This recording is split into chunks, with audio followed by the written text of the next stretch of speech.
It's 2:47 a.m. You just got dumped, or you failed the interview, or you got the grade back and it wasn't the one you needed. And lying there in the dark, one thought creeps in that you can't shake off. Does any of this even matter? Here's the uncomfortable part. There's an entire philosophy built around the idea that the answer is no. Not no, but stay positive. Just no.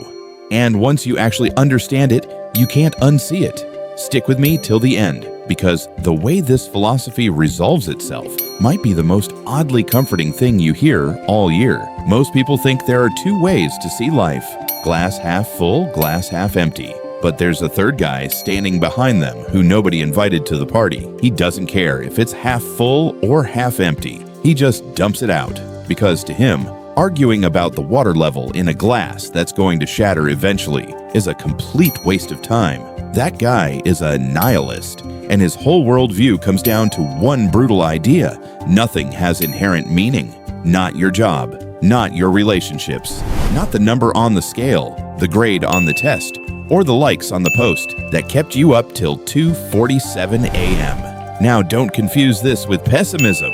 A pessimist still believes in good and evil. He's just betting evil wins. A nihilist doesn't even believe good and evil are real things. To him, they're just labels humans invented so we'd stop feeling so lost.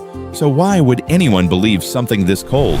Because if you keep asking why about anything you believe, your job, your religion, your morals, eventually you hit a wall where there's no more answer, just silence. The philosopher most tied to this is Friedrich Nietzsche. He's the guy who famously declared God is dead. He wasn't announcing a murder. He meant that the old certainties, the things that used to tell us what mattered, had stopped holding power over people. And here's the twist: Nietzsche didn't actually want people to stay stuck in that emptiness. He thought if humanity could survive the collapse of its old meaning, it could build something better on the other side. Tearing the house down isn't the tragedy. Refusing to build a new one is. A few decades later, Albert Camus took this even further. He asked, if life truly has no built-in meaning, is the only logical move to end it?